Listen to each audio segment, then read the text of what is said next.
President. I recognize the Majority Leader. Thank you, Mr. President. Mr. President, I move to proceed to calendar number 168, H.R. 5371. The Clerk will report.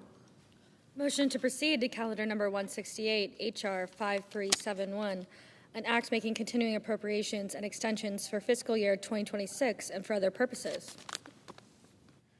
Mr. President, 3 weeks. It's been 3 weeks since Democrats shut down the government.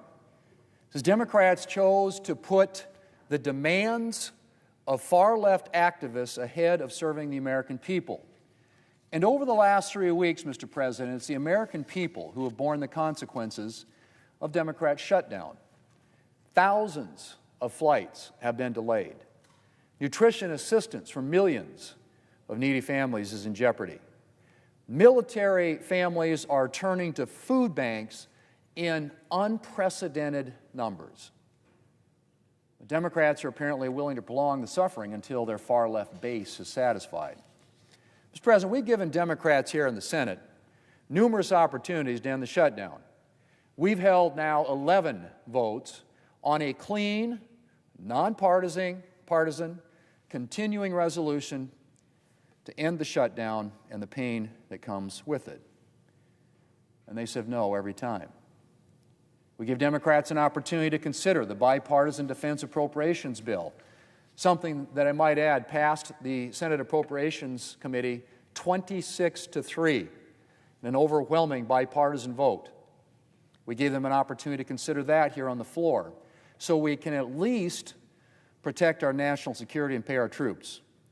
Democrats called it unacceptable and a distraction to pay the troops. We even offered to give them a vote on a health care proposal of their own design if they vote to reopen the government. The answer again was no. Mr. President, I don't know what Democrats are looking for. But if they're looking for Republicans to give in to their hostage-taking, they should think again. I've been very clear since the beginning. On the first day of this shutdown, I said Republicans would be perfectly willing to discuss the issues Democrats are raising, but only after we reopen the government. I said, and I quote, quoting myself here, we're not going to engage in bipartisan discussions while Democrats are holding the federal government hostage to their partisan demands, end quote. And interestingly enough, Mr. President, that's the exact same position the Democrat leader espoused during the 2013 shutdown. He said then, and I quote, "As we said 1,000 times, we are happy to discuss how to fund the government, not with a gun to our head. Open up all the government, and then we can have a fruitful discussion. Then we will discuss things, but as has been said over and over, not with a gun to our heads," end quote. That from the Democrat leader back in 2013. He espoused the same position, interestingly enough, again in 2019, noting, and I quote again, "We cannot ever hold American workers hostage again," end quote. And yet here he is in 2025, holding American workers and government funding hostage. I guess he's forgotten his own words. Or maybe it's just situational. Like a lot of things. They've just adopted a political position, not a real one. Mr. President, Republicans are ready to sit down with Democrats just as soon as they stop holding the government hostage to their partisan demands.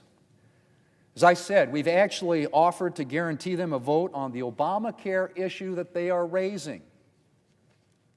But Democrats continue to dig in.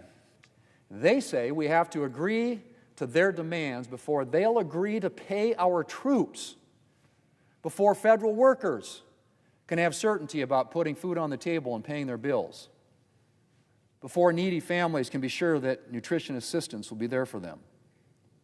They say all of this has to wait until after we fix a problem Democrats created. Because let's be clear, Mr. President, the Obamacare cliff that Democrats are so worked up about is the result of their own choices. Democrats wrote Obamacare. They passed Obamacare without a single Republican vote. They created the Obamacare COVID credits without a single Republican vote. And they extended the COVID credits, and then they chose the expiration date without a single Republican vote. That's right, Mr. President. They chose the expiration date. And then they chose not to address that expiration date when they had the majority here in the Senate for the last 4 years. But now they want you to believe that this is somehow a Republican health care crisis? Give me a break. Give me a break. Mr. President, if Democrats truly want a discussion on how to fix the health care mess they created, then they should be voting to reopen the government. And we have a bill right there at the desk that will do just that. It's clean. It's nonpartisan. It has no Republican policies. It has no partisan policy writers. It just extends current funding levels for a few short weeks until we get an opportunity to finish the rest of the appropriations process. And right now, Mr. President, we are just 5 Democrat votes away from passing that here in the Senate and sending it to the White House for President Trump to sign. And if just a handful of Democrats would step forward, we could reopen the government literally in a matter of hours. Today. As I said, Mr. President, from the very beginning of the shutdown, I've made it clear that if Democrats reopen the government, we can immediately sit down and talk about the Obamacare cliff that they've created. Instead, Democrats have wasted now 1, 2, 3 weeks when we could have been having those discussions. And while the American people have suffered, Democrats have been courting praise from the far left. They spent their time looking to be praised for fighting against President Trump when they could have been working with him and with Republicans on solving a problem that they claim to be concerned about. Mr. President, I'll say it again. Republicans are ready to go to work. We've been ready. We're just waiting for Democrats to take yes for an answer. Mr. President, I yield the floor, and I suggest the absence of a quorum. Mr. President, Chair recognizes the Democratic leader. I ask unanimous consent the quorum be dispensed with. Without objection. So, Mr. President, I just heard my friend, the Republican leader, Senator Thune, here on the floor. And I heard him say that Democrats are somehow pushing far-left demands here in the Senate. What the heck is he talking about? How is it far left to say we want to lower health care premiums and spare tens of millions of people from financial ruin? Far left? Tell that to an American family whose premiums will go up from $200 a month to $1,400 a month, that fixing that is far left. Tell that to young couples whose parents are about to get kicked out of nursing homes. Tell that to people who live in rural America and see their hospitals closing. That's far left? I'm afraid the Republican leader doesn't know what the American people want and where they are on health care. There's nothing far left or far right or center about wanting lower premiums. It's common sense. It's what the American people overwhelmingly want. 58% of Trump voters, they're not far left, want the ACA tax credits extended, according to the Washington Post.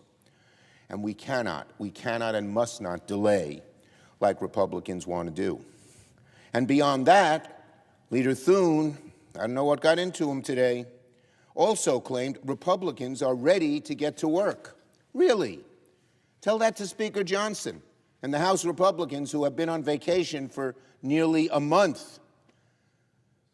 Nearly a month. So they want to get to work? Then get Johnson back here. Get the House Republicans back here. If they want to work, the American people see right through that one. Now, it's day 21 of Donald Trump's government shutdown. And while millions of Americans are feeling the squeeze, as I said, the House remains on vacation. And Senate Republicans, They're headed to the White House today, not for negotiations, not to work on any path out of a shutdown or to avert a health care crisis, but for a Rose Garden pep rally with Donald Trump. That's right. Senate Republicans today will join the president to celebrate staying strong and being unified, staying strong against helping Americans who desperately need a fix to the health care crisis, staying strong to the young couple whose parents are getting kicked out of a nursing home, staying strong to people in rural America who are seeing their hospitals close. So as millions of Americans continue to endure the pain of one of the longest shutdowns in American history, Republicans will be celebrating keeping the shutdown going. Republicans may not have time to fix people's health care, but apparently they got plenty of time for a mini pep rally with Donald Trump. In the meantime, the pain for Americans is getting more and more real. More and more states are notifying their residents about the disastrous premium hikes coming their way. And the pressure is building on Republicans, the party in the majority, to do something about this shutdown and about the cost of living. A CNBC poll from Friday found Americans now hold Donald Trump and Republicans responsible for the shutdown by a 53 to 37 margin. 62% of Americans in the same poll disapprove of the president's handling of inflation. 56% disapprove of his handling of tariffs.